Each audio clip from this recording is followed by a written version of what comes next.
So hey everyone, I just wanted to talk to you guys a little bit today. I've been asked by other people, not through YouTube quite yet, but about the whole us being on a boat, how it happened. Well, Alan was actually the one that was really into boats and wanted to live aboard, and I thought he was crazy. And while I was pregnant with Kaylee, which is our eldest, a friend of ours ended up introducing him to a magazine called Latitudes and Attitudes, which has since been sold, and the publisher now is doing Cruiser's Outpost, I believe.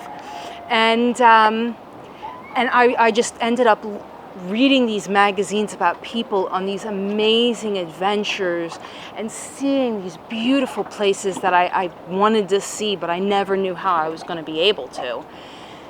And just extended period of time being able to look at this magazine and fall in love with the idea of cruising. And then we ended up going and looking at our first boat when our little person was a year and a half. And the first time I walked into it, I thought it was too small. There's no way I could do anything with it. And we left. We ended up coming back to look at it again. And it was actually so much bigger than I remembered it being. I had actually mentally shrunk it. I remember laying up in the V berth going, you know what? I think I could do this. And we ended up getting that boat and living aboard. That was our first one. Her name was Shared Pleasure. She was a 29-foot, I'm trying to remember what kind of boat she was. I'll have to ask Alan.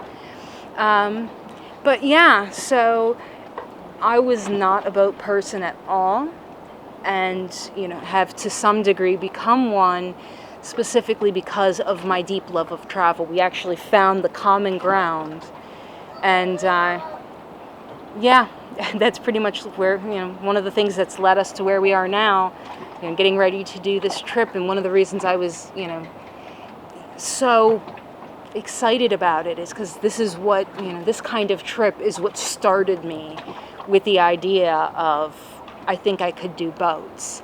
And now, about 18 years later, we're actually getting to do it, and we're so excited. But yeah, so that's how Alan talked his wife into living on a boat. All right, everyone, it is dinner time, and Anna is having a toddler moment.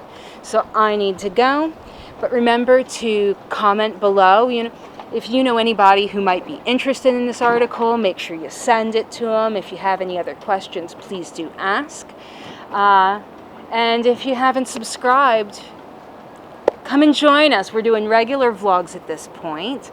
I'm not sure how long that's going to last, but I'm trying to do it and trying to get used to it and comfortable in front of the camera so that as we do this trip, I can make the documentary series even better. And in addition, that's kind of the highlight reel, and doing these kind of videos, I'm able to give more in depth. I can answer questions. I can actually give you a little bit more about our life or about these places, about everything. So I will, make sure you subscribe, and I will chat with you guys later. All right, remember, comment, and subscribe. All right, have a good night or day, or just have some good. There you go.